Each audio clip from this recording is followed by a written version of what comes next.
Colegas, miembros de la Sociedad Ecuatoriana de Radiología, médicos en formación, médicos del posgrado de radiología. Damos la bienvenida al doctor Hugo Villarroel, eminente conferencista esta noche que nos acompaña. Y yo quiero aprovechar esta oportunidad para recordar algo importante en nuestra sociedad de radiología. El tema es el siguiente. Según acuerdo del Ministerio de Bienestar Social del 15 de agosto de 1951, declárase fundada en la ciudad de Guayaquil el 29 de diciembre de 1950 la Sociedad Ecuatoriana de Radiología y Fisioterapia, que mediante acuerdo presidencial firmado en sustitución del señor presidente de la República por el doctor Francisco Parra Gil, ministro de Salud Pública en Quito, el 30 de septiembre de 1969, cambió su nombre por el de Sociedad Ecuatoriana de Radiología, y que a partir de la aprobación de los estatutos sustitutivos se constituye la Sociedad Ecuatoriana de Radiología e Imagenología, SERI, como una persona jurídica de derecho privado con finalidad científica y social sin fines de lucro, con sujeción a lo previsto en el título 29 del libro 1 del Código Civil Ecuatoriano vigente y a las demás leyes pertinentes de la República del Ecuador y a los presentes estatutos. Estos presentes estatutos estamos hablando del año 2004, siendo ministro de Salud el doctor Julio Lama. Para nosotros es un motivo de orgullo en este año, este 29 de diciembre, justamente celebrar 70 años de la fundación de nuestra sociedad, siendo sede nacional de la misma la ciudad de Guayaquil. Todos los que formamos esta sociedad debemos sentirnos orgullosos de este legado que tenemos ya que va para cerca de un siglo. Estimados colegas, quiero además ponderar la importancia de estas charlas, que son un bache, un hueco que siempre ha quedado un poquito no tan bien relleno en la formación de los médicos radiólogos, particularmente en esta época en la cual la tomografía computada, la resonancia magnética, el PET, el SPECT, son los temas de los que más se habla en los posgrados. El tema radiográfico básico, importante, que generalmente es pasado por alto. No quiero alargar más mi intervención y doy paso al doctor Mario Rendón, secretario de esta sociedad, para que haga la presentación del tema de hoy con nuestro invitado, nuevamente el doctor Hugo Villarroel. Muy bien, Ricardo, entro yo. Así es, doctor Mario Rendón, tiene la palabra. Que nuestra Sociedad Ecuatoriana de Radiología, a la vanguardia de la imagenología en el Ecuador. Y en esta ocasión hemos hecho un gran esfuerzo, el directorio, para que en la pandemia prácticamente nos conectemos vía online para no dejar de recibir con grandes maestros como los que tenemos en esta sala de conferencias.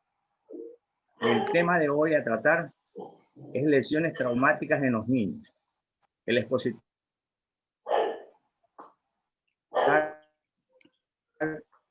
básicamente anatomía radiológica y dosificación. Fracturas en tallo verde y en roete. Lesiones fisarias en los niños. Clasificación y análisis por regiones. Fracturas ocultas en los adultos y niños. Diagnóstico precoz.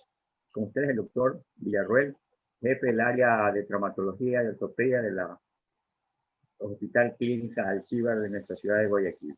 Bienvenido, profesor.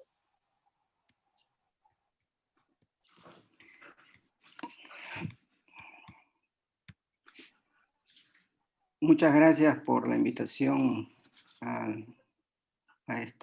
este ciclo de charlas. Muchas gracias a la Sociedad de Radiología, a sus dirigentes Habilite el micrófono.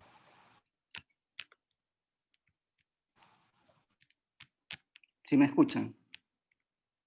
Sí, doctor. Perfecto. Bueno, Estamos viendo también su presentación. Puede continuar. gracias.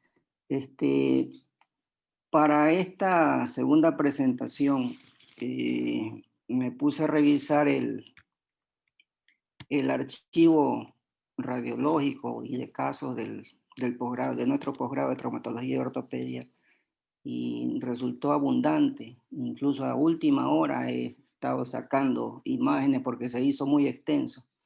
Entonces lo he querido ilustrar lo que más se pueda, y me perdonan si se prolonga un poco porque me parecía que cada detalle es importante. Entonces vamos a ver las lesiones traumáticas del esqueleto apendicular en los niños. Y básicamente vamos a la anatomía radiológica en los huesos largos. En los niños, nosotros tenemos que los huesos largos en los niños están constituidos por epífisis, metáfisis, y en medio de las dos está la fisis o el cartílago de crecimiento. También tenemos la diáfisis con su estructura tubular, y en ambos extremos están iguales estructuras que están en contacto con articulaciones.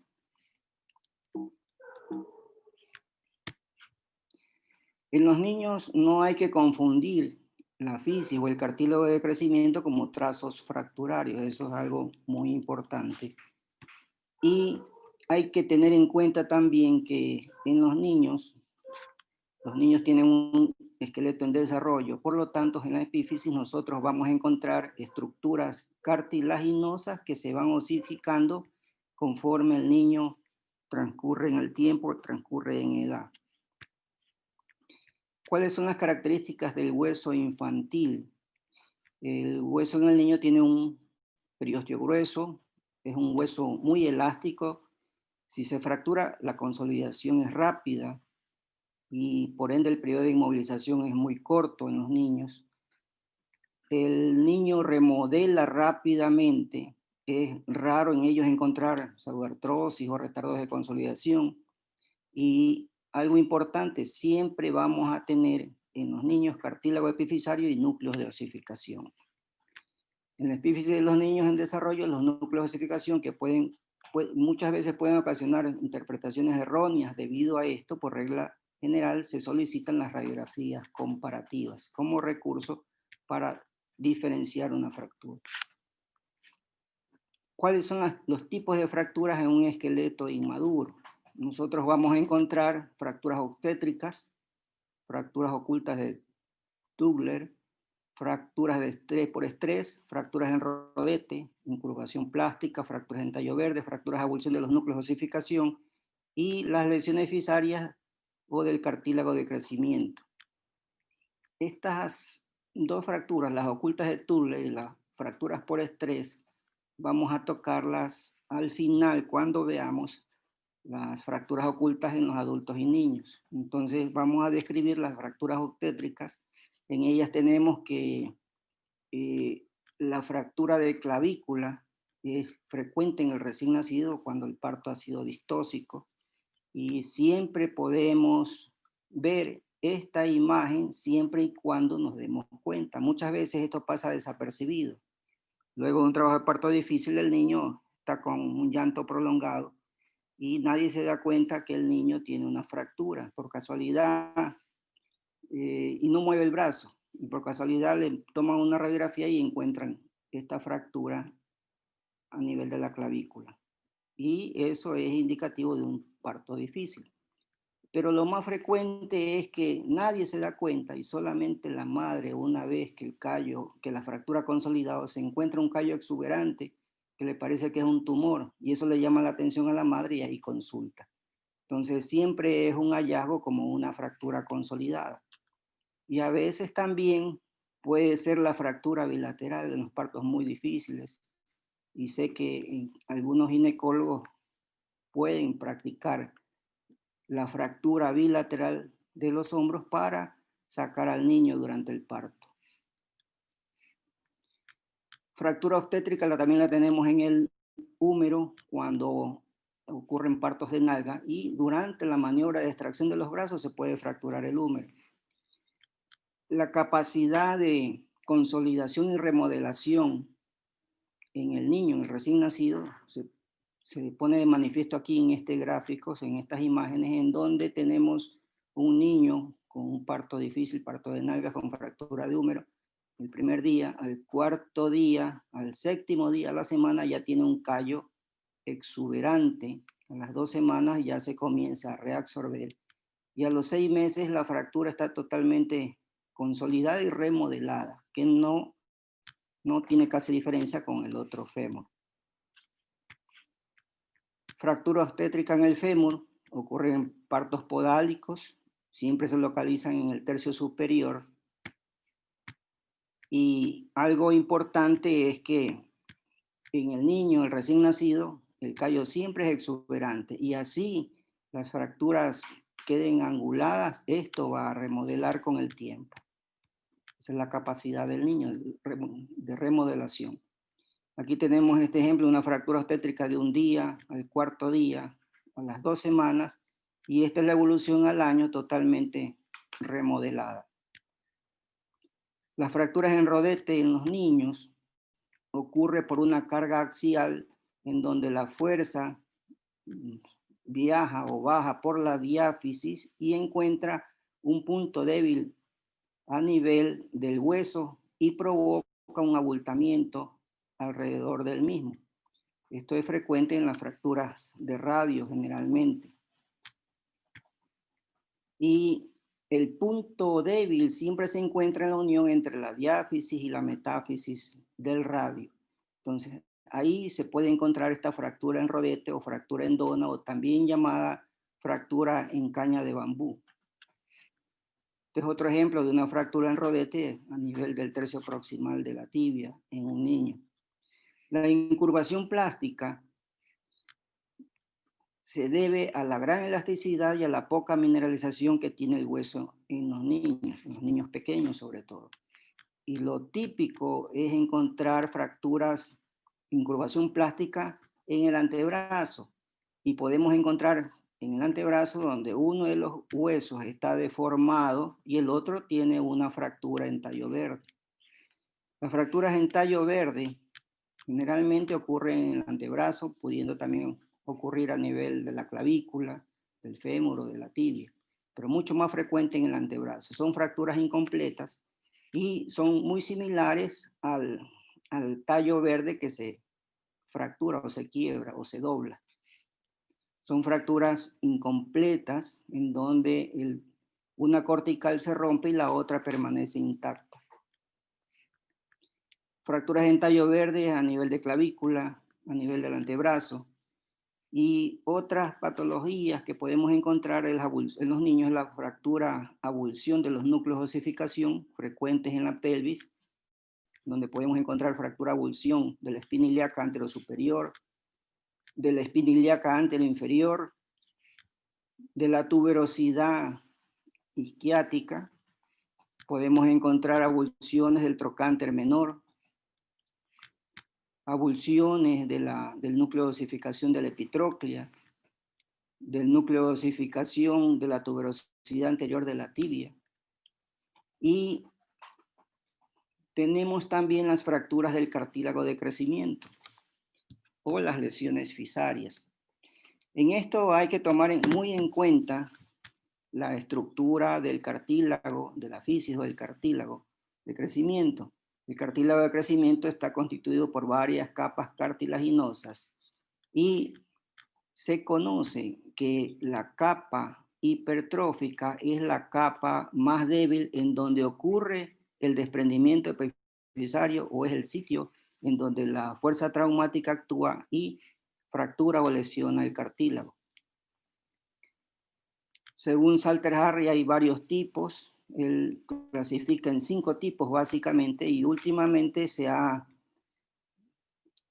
propuesto el tipo 6, en donde hay una afección del cartílago, del cartílago periférico, del fibrocartílago periférico, del cartílago de crecimiento, en donde es lesionado. Esto ocurre generalmente en el tobillo, por heridas, heridas traumáticas, heridas abiertas, y lesionan esta zona. Y esto puede provocar un cierre periférico de la fisis. De las fracturas del cartílago, los más frecuentes son el tipo 1 y el tipo 2, es decir, el desprendimiento epifisario puro y el desprendimiento epifisario con un fragmento metafisario bilateral. Constituyen más del 70 o 80% de las lesiones. Las otras dos lesiones frecuentes son la tipo 3 y la 4, que constituyen alrededor del 20%. La tipo 3 en donde es una lesión articular donde está lesionada la epífisis, y la tipo 4 en donde está lesionada la epífisis y contiene un fragmento triangular metafisiario. Por región, las lesiones más frecuentes que encontramos, por ejemplo en el hombro, son fracturas de clavícula, y de estas fracturas de clavícula pueden ser en tallo verde. También en el hombro encontramos a nivel del extremo superior del húmero fracturas a nivel de la metáfisis sin desplazamientos, todas estas de tratamiento conservador. También podemos encontrar fracturas de desprendimiento epifisario tipo 2 de Solter en el extremo superior del húmero. Y en la región del codo hay un análisis especial, ya que cuando el niño nace, toda la epífisis es cartilaginosa y no visible a la radiografía. Conforme el niño va creciendo y va transcurriendo en el tiempo y en edad, van apareciendo los diversos núcleos de osificación del codo hasta que se incorporan totalmente. Y esto es importante saberlo y conocerlo y analizarlo y saber en qué tiempo o a qué edad aparecen los núcleos de osificación en el codo.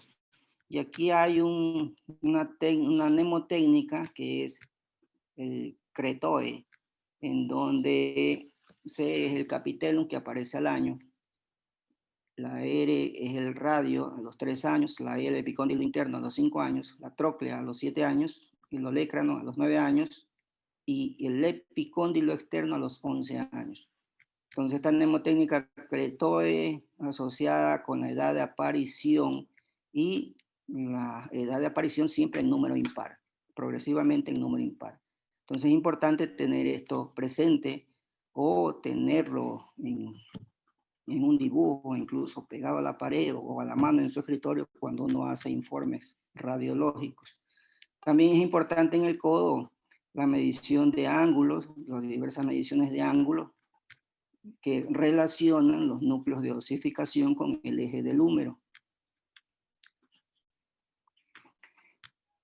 En el codo muy frecuente son las fracturas supracondilias, y aquí hay una clasificación de acuerdo a su desplazamiento, la clasificación de Garland, sin desplazamiento, con escaso desplazamiento y un gran desplazamiento. Es importante tener en cuenta también esas clasificaciones, igual cuando uno hace un informe. Y aquí tenemos un ejemplo de una niña de 8 años con una fractura supracondilia tipo 2 de Garland, con un poco de desplazamiento.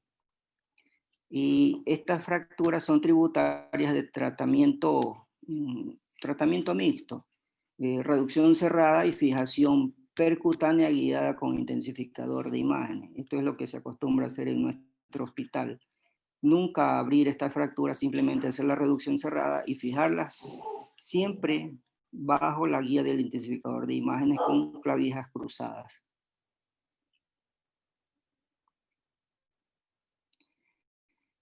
Algo que es importante tomar en cuenta de estas fracturas supracondilias, las que tienen gran desplazamiento, como en esta imagen, es que este gran desplazamiento puede provocar lesión vascular o nerviosa, y hay que estar atento a encontrar esta imagen. Gran desplazamiento y un codo con una gran equimosis aquí adelante.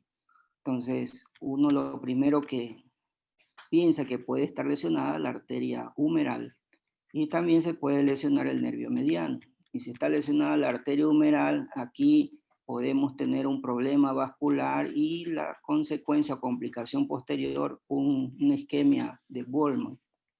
Entonces, importante cuando vemos esta imagen de gran desplazamiento, considerarla como una urgencia. Así esté hinchado, hay que promover la reducción y fijación, y luego de eso hacer el control neurovascular de la extremidad. Y si hay duda, hacer un ecodoppler o una arteriografía, porque la complicación posterior puede ser muy grave. Algo muy frecuente en los codos, en los niños, es la fractura del cóndilo externo. Y esta es una imagen típica que podemos tener, por ejemplo, en este niño de 3 años, una fractura del cóndilo externo que se viene a tipificar como una lesión tipo 4 de Salter-Harris. Y hay muchas clasificaciones, hay la clasificación de Mills, la de Jacob, que clasifican estas lesiones. Y siendo esta fractura o esta lesión fisaria con gran desplazamiento, tiene por ende un compromiso articular. Siendo articular, esto hay que reducir perfectamente y fijar. No podemos permitir incongruencia en la articulación porque se va a dañar, y la incongruencia también puede provocar daños en el cartílago y alteraciones en el eje.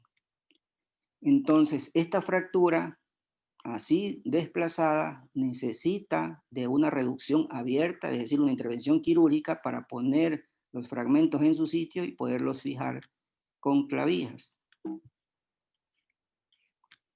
Entonces, reducción abierta y fijación con clavijas de Kirchner. Entonces, siempre que encontramos estas fracturas de cóndilo, son quirúrgicas en el 100%, las que están desplazadas. Pero la gran duda que siempre se nos puede presentar es esta fractura que no tiene mayor desplazamiento. Aquí está la línea de fractura metafisaria, y aquí, como es cartílago, no se ve la línea de fractura. Entonces aquí entramos en la gran duda. Esta es una fractura que la podemos manejar con reducción y yeso, o mantenerla inmovilizada con yeso, o la podemos fijar in situ con clavija de Kirchner, sin necesidad de abrirla. Entonces la duda es operar o no operar. Y para estas dudas ha salido una nueva clasificación en donde se clasifica este tipo de lesiones en diferentes estadios. Por ejemplo, el primer estadio tiene una afección de la metáfisis y no avanza hacia el cartílago. En este estadio 2 es metafisaria y avanza hasta parte del cartílago, pero sin llegar a la articulación. En este estadio 3, afecta la metáfisis y también el cartílago llegando a la articulación, pero sin gran desplazamiento. Acá este estadio está desplazada, y este estadio está desplazado y rotado. Entonces esta nueva clasificación es la que actualmente se está usando en conjunto con la resonancia. Si nosotros con la radiografía analizamos, toda esta parte cartilaginosa no la podemos ver y no podemos determinar hasta dónde avanza, si llega a la articulación o no. En estas fracturas poco desplazadas no podemos determinar si es que llega al cartílago o no. Entonces, para eso utilizamos el recurso de la resonancia. Entonces, esta fractura sin desplazamiento, en donde tenemos duda de abrir y fijar, o simplemente fijar percutáneo sin abrir, la duda nos la resuelve la resonancia. Por ejemplo, tenemos este caso en donde se ve la línea de fractura metafisiaria y no avanza hasta el cartílago, se queda ahí a nivel del cartílago de crecimiento, no avanza al cartílago epifisiario. Entonces, estas fracturas son tributarias de fijación in situ.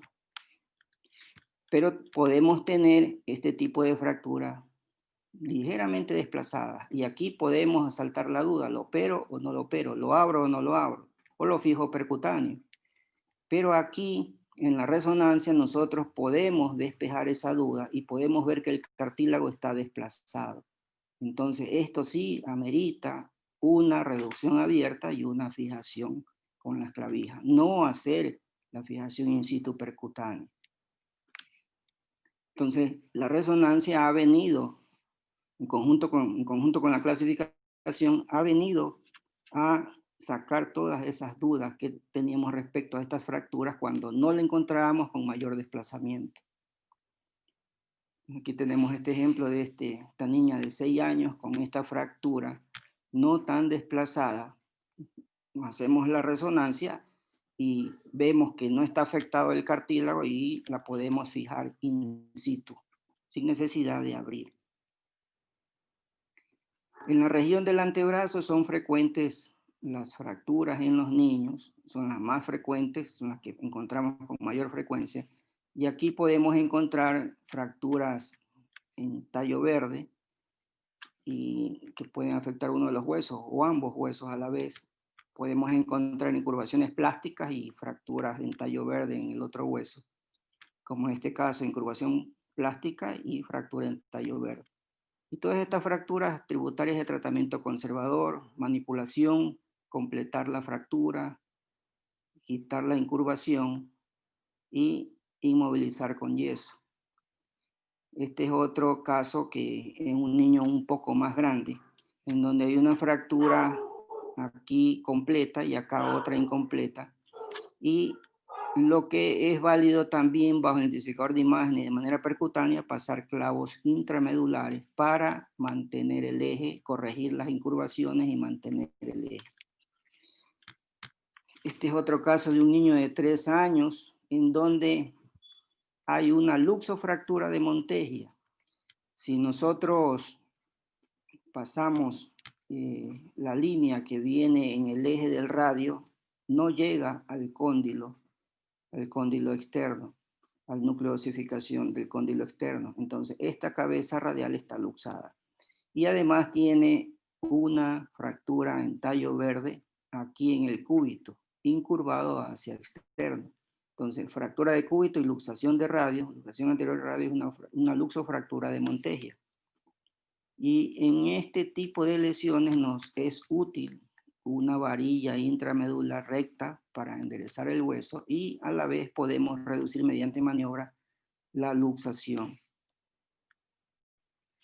En los niños es frecuente hacia el extremo distal del radio, a nivel, en la unión de la metáfisis con la diáfisis, este tipo de fracturas, que pueden ser tributarias de tratamiento conservador, reducción y fijación con yeso. O también se puede realizar la reducción y la fijación percutánea con clavijas. Otra lesión muy frecuente en los niños a nivel de la muñeca es el desprendimiento epifisario tipo 2 de Solter, fragmento triangular metafisiario y la epífisis desplazada. Entonces son tributarias de tratamiento conservador y también se puede realizar una combinación de reducción cerrada con fijación percutánea de clavijas para mantener la reducción. En la región de la cadera, no tan frecuente, pero sí se puede observar en traumatismos graves, por ejemplo, este niño de 10 años que cae desde un balcón y cae sobre su cadera y presentando una fractura del cuello del fémur en el lado derecho. Entonces, estas fracturas del cuello, lo que más nos preocupan es la interrupción de la circulación y la necrosis posterior. Entonces, importante tener la tridimensión de la fractura para la maniobra de reducción en la mesa de tracción y la fijación con tornillos. Y previa también a la fijación de tornillo, después de la fijación con tornillo, importante hacer una punción articular y retirar el hematoma fracturario, el hematoma que está dentro de la articulación y que puede presionar y disminuir la circulación hacia esa cabeza. En la región del muslo, frecuente, no frecuente en los niños, pero sí se puede dar, es la fractura del fémur, y pueden ser de este tipo de trazo oblicuo. Un niño con fractura de fémur siempre provoca la sospecha de que puede estar teniendo un maltrato infantil. Entonces hay que investigar de fondo esa patología, porque los padres siempre dicen, sí, estaba en los brazos y se cayó. Por una simple caída no se fractura el fémur. Entonces siempre hay que investigar maltrato infantil en estos niños pequeños que tienen este tipo de fracturas. Y la fractura de fémur siempre tributaria de tratamiento conservador, aunque en los niños más grandes ya se puede hacer fijación con fijación externa o fijación con clavos endomedulares. En la región de la rodilla podemos tener fracturas metafisiarias, y aquí tenemos una fractura a nivel de la metáfisis y tipo como en tallo verde. Entonces, este niño se le hizo reducción y fijación con clavija, todo percutáneo. Y este chico de 13 años, practicando deporte, tuvo esta lesión. Es un desprendimiento epifisario del extremo superior de la tibia. Se hizo la investigación con la resonancia y básicamente actualmente se hace estudio o análisis de este tipo de lesiones de resonancia para ver si nosotros tenemos esta imagen y si nosotros hacemos la reducción y vuelve a su sitio. Aquí no hay que olvidar que el periósteo de los niños es grueso, entonces el periósteo se puede meter dentro de la lesión y provocar posiblemente trastornos como un arresto epifisario y trastornos de angulación. Entonces siempre es importante investigar mediante resonancia estas lesiones fisarias en los niños, especialmente antes de reducirlas o cuando la maniobra de reducción es difícil, no se puede realizar la reducción, hay que sospechar que hay interpuesto periósteo. Y interpuesto periósteo, hay la sospecha de interposición de periósteo, hay que abrir y retirar el periósteo que está metido dentro de la fisis. Y el periósteo se lo ve básicamente como una línea negra, una línea hipointensa negra que está metido dentro de la fisis. Así se ve la interposición y ese es un gran recurso, la resonancia magnética, para ver estas lesiones, sobre todo para ver el periósteo si no está interpuesto. Este chico resultó, a pesar de que no se veía en la resonancia en la parte anterior sí estaba interpuesto el periósteo y tuvimos que retirarlo y hacer la reducción y fijación con tornillos y clavijas cruzadas. Entonces, importante recurso aquí, la resonancia para el estudio de la interposición del periósteo. Este es otro chico de 13 años que cae del balde de una camioneta y en la radiografía encontramos una fractura de la fisis del extremo superior de la tibia, por lo tanto un trazo articular. Y le hacemos el estudio de resonancia. Con la radiografía podemos ver solamente las lesiones óseas y ya nos imaginamos lo que puede ocurrir, pero en la rodilla existe meniscos y ligamentos que pueden estar lesionados. Uno antes decía que el hueso absorbe toda la fuerza del trauma y si hay una fractura no puede haber lesiones ligamentarias o meniscales. Al contrario, hay que buscarlas porque muy frecuentemente las encontramos al hacer estudio de resonancia en estos pacientes.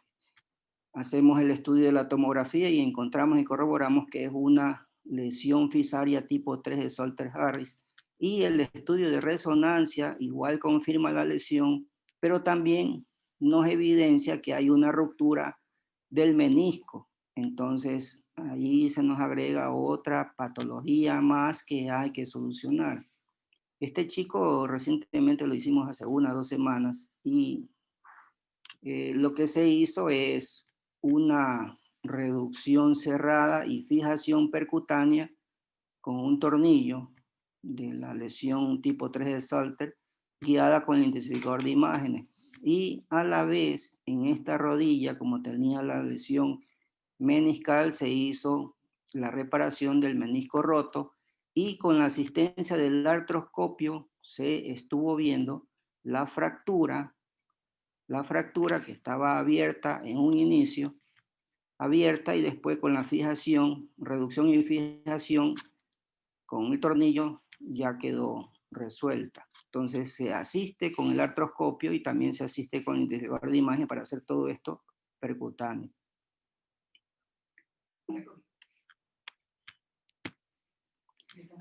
Otras lesiones muy frecuentes en los niños, fisarias en los niños, son las lesiones del tobillo.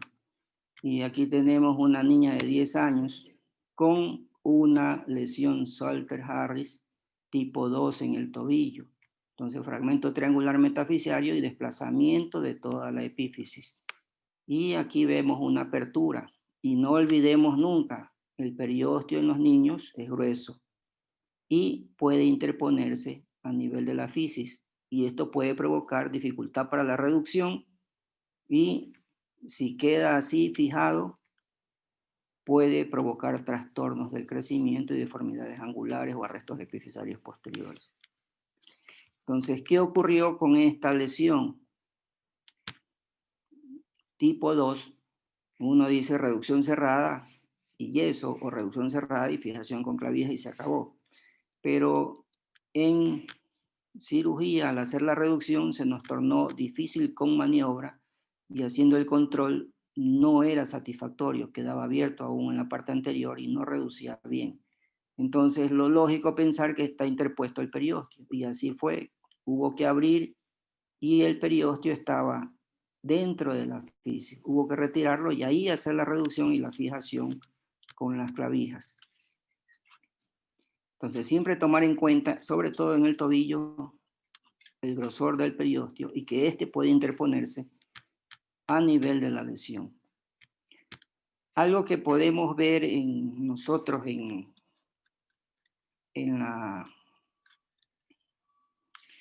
una lesión típica que podemos ver en el tobillo es la llamada fractura triplana del tobillo, en donde hay un trazo articular de la fisis en el sentido sagital.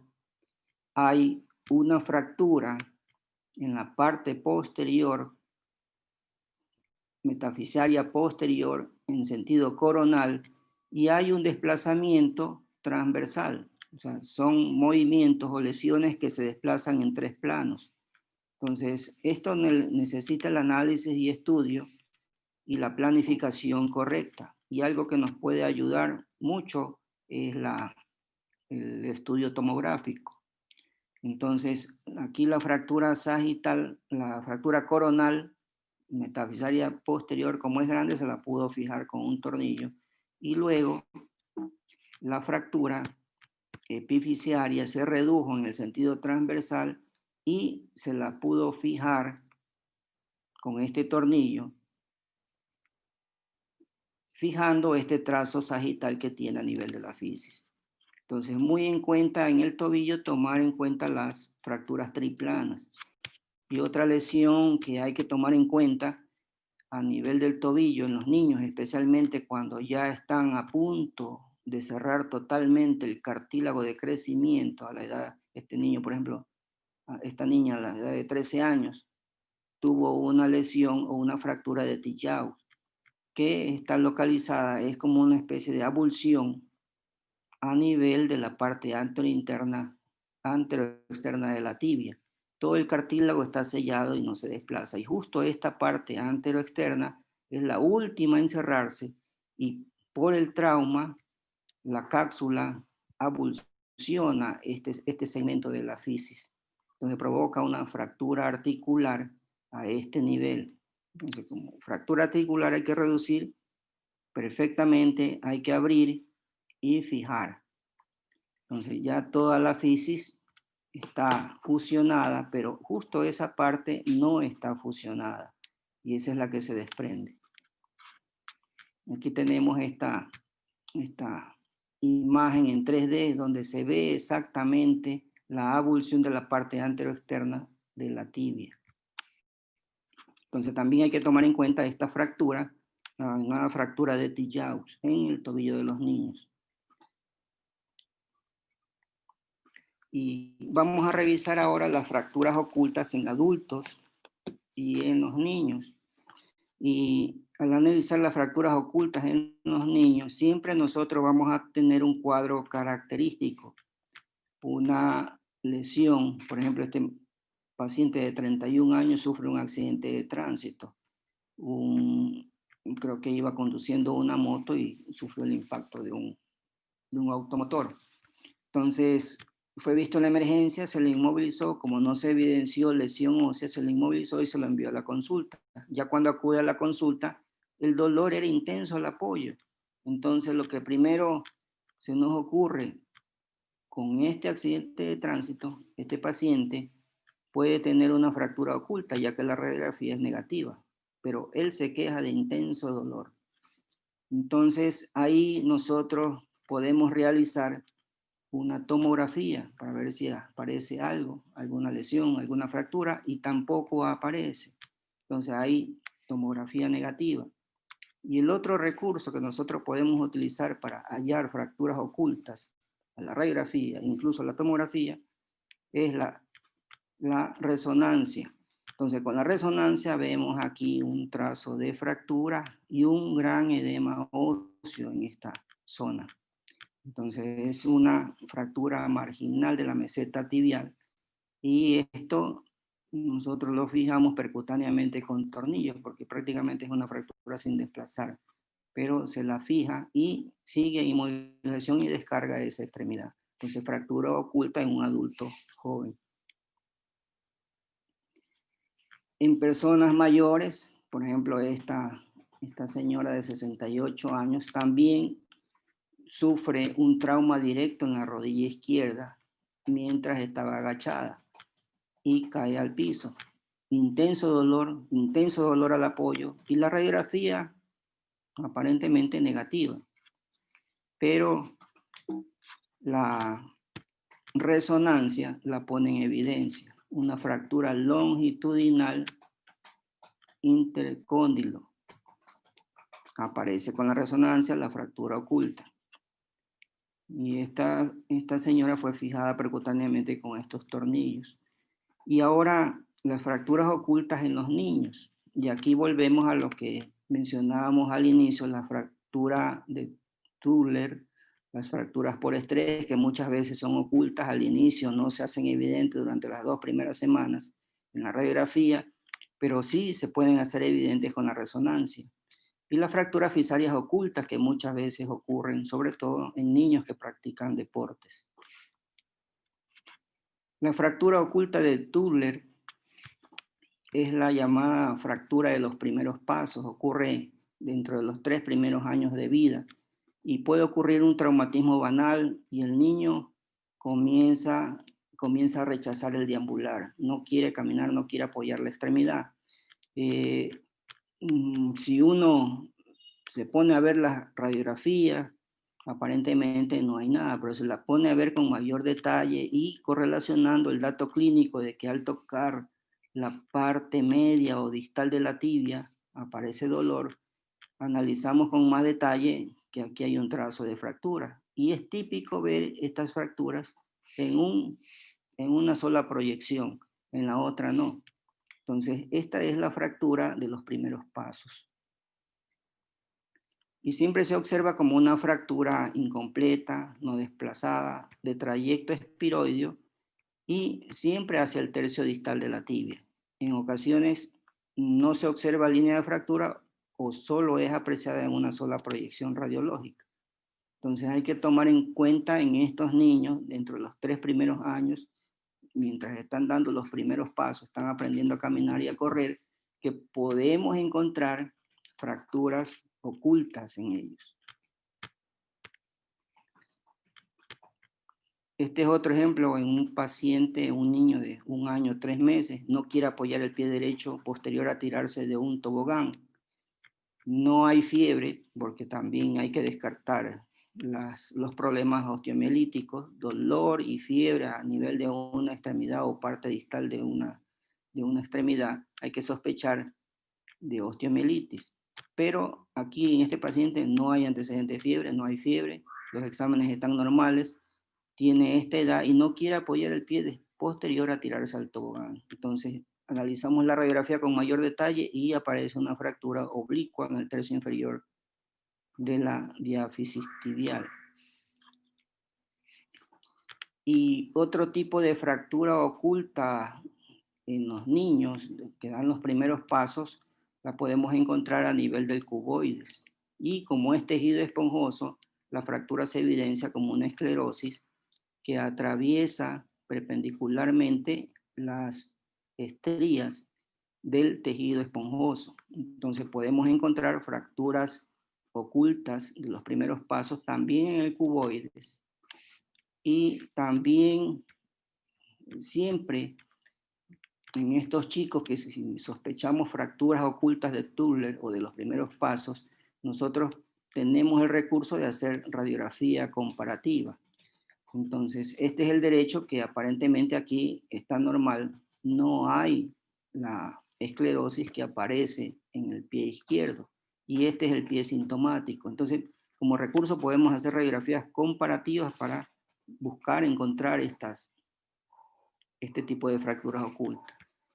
En los huesos esponjosos, otro hueso esponjoso que puede estar afectado en los primeros pasos es el calcáneo, por ejemplo, en este niño de 2 años, en donde aparece una esclerosis que atraviesa perpendicularmente las estrías del tejido esponjoso del hueso. Y las fracturas por estrés también pueden ser fracturas ocultas al inicio, entonces son fracturas por estrés que causan muchos problemas de diagnóstico, sobre todo en los niños que practican deportes. Entonces, los niños que practican deportes se quejan de dolor o no puede hacer su actividad deportiva. Muchas veces hacemos las radiografías y están negativas. Y la fractura oculta o la fractura por estrés siempre se manifiesta por una reacción periódica y puede aparecer eventualmente una línea radiolúcida que interrumpe la cortical. Entonces, ahí podemos sospechar de fracturas ocultas en la radiografía al inicio. U otras veces aparece como una condensación en un hueso esponjoso. Entonces, hay que tomar en cuenta estas fracturas ocultas en niños deportistas y hay que saberlas buscar. Y el mejor recurso para buscarlas precozmente o tempranamente, antes de las 2 semanas, es la resonancia. Siempre la fractura por estrés se hace evidente en la radiografía después de las 2 semanas. Pero nosotros podemos hacer diagnósticos antes de las 2 semanas con el recurso de la resonancia.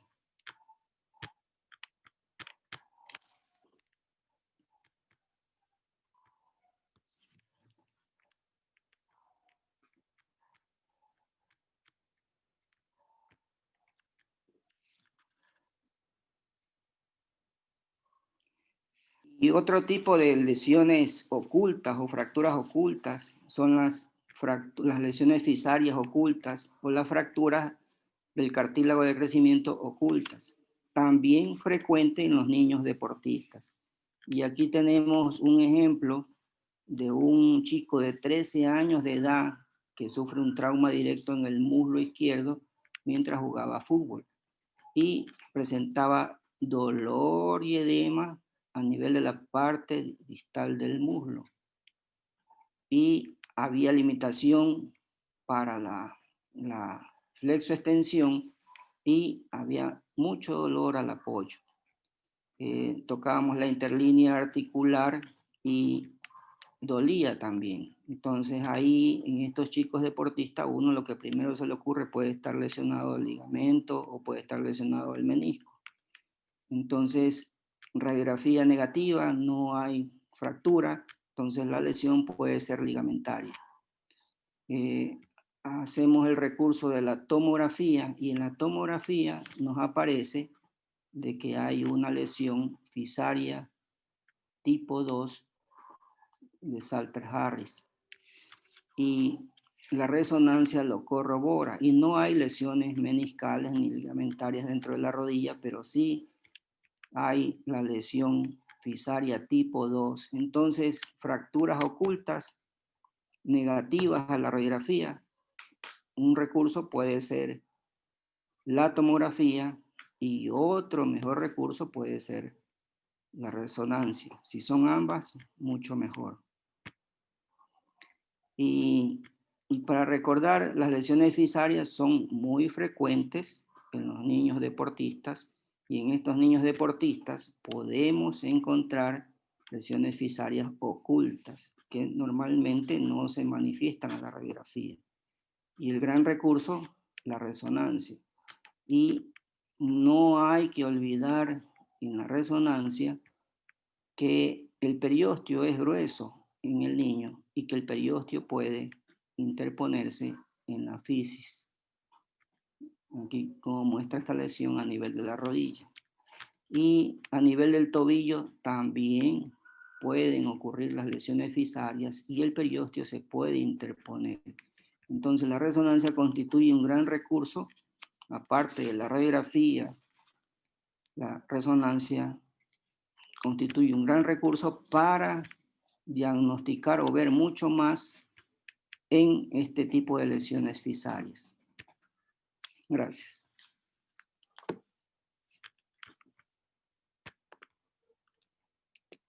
Muchísimas gracias, doctor Villarroel, por su excelente presentación. Vamos a dar paso a los asistentes para que puedan, en este espacio, el doctor Villarroel contestar tal vez alguna duda que haya surgido. Tenemos la opción también a través del chat para que puedan enviar su pregunta, ya sea por esa vía o levantar la mano para poder habilitarles el micrófono y que puedan realizar la consulta al doctor Villarroel. No sé si tenemos alguna duda de alguno de los asistentes.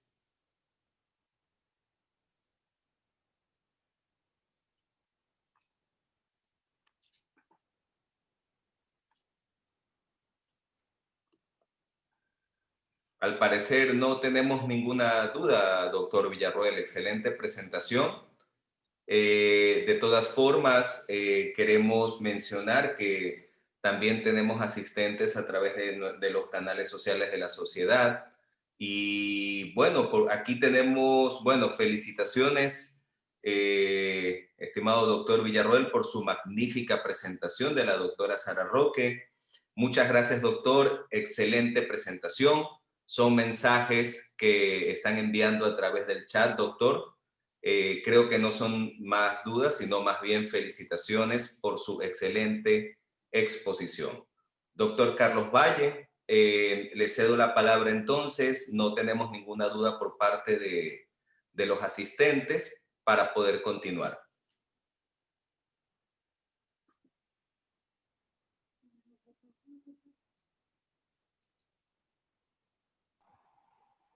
No, estaba tratando de reactivar el audio. No me queda a mí, por mi parte, más que felicitar al doctor Hugo Villarroel por su excelente conferencia. Creo que ha tocado tópicos que se nos pueden en algún momento escapar. Ha sido una conferencia muy amplia, yendo desde lo más sencillo hasta los métodos más modernos y su correcta aplicación en el momento preciso. Es esta segunda conferencia del doctor Villarroel, ya es la última de él. La próxima semana tendremos la conferencia sobre trauma de columna con el doctor Carlos Jaramillo. Y bueno, pues por mi parte solamente me queda agradecerle al doctor y espero las palabras del doctor Mario Rendón para que si no hay alguna otra pregunta o algún comentario, dé por finalizada la reunión. Disculpe, doctor Valle, tenemos justamente una consulta. Doctor, el edema de fracturas, ¿cuántos meses más o menos debe verse? Bueno, si estamos hablando del edema medular que aparece en un trauma en la imagen de resonancia, hay un trauma, por ejemplo, en la rodilla y aparece una imagen de edema medular en la meseta tibial. Entonces se ve como una gran mancha blanca, hiperintensa en la resonancia. Y eso le provoca mucho dolor al paciente. Entonces, el paciente puede que no tenga fractura, pero sí tiene una contusión y un gran edema medular. Eso provoca dolor al apoyo en esa extremidad de carga. Entonces, el dolor lo tendrá mientras el edema dure. Y siempre se le advierte al paciente que ese edema medular va a tardar mucho en reabsorberse porque es un edema o una contusión o un hematoma dentro del hueso. Y generalmente están con el dolor y el edema generalmente de 2 a 3 meses. Y muchas veces se les indica la descarga con muletas. Entonces, tarda mucho tiempo en reabsorberse dentro del hueso y tarda bastante en aliviar el dolor. Por eso se le manda descarga. Entonces, mientras menos utilice o menos cargue la extremidad, más rápido se va a recuperar. Pero en promedio dura de 2 a 3 meses el dolor y el edema a nivel de esa extremidad. Y siempre se le advierte eso. Muchas gracias, doctor Villarroel. No tenemos más consultas. Doctor Mario Rendón tiene la palabra. Gracias. Realmente ha sido una excelente noche. Y a nombre de la Sociedad Ecuatoriana de Radiología, me quiero agradecerle a todos los participantes en esta serie online y invitándolos para el mes que viene a las 2 próximas conferencias. Al doctor Julio Vargas, que lo veo aquí presente también. No lo he visto a Galo, pero en definitiva estamos todos lo que somos.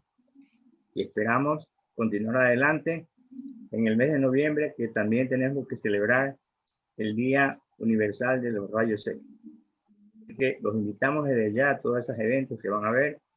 Buenas noches a nombre de la sociedad y de lo que hacemos en el directorio de la serie. Gracias. Muy buenas noches entonces a todos los asistentes. Muchas gracias, doctor Villarroel, por su brillante exposición, tanto como el 13 de octubre como la del día de hoy, el 27 de octubre.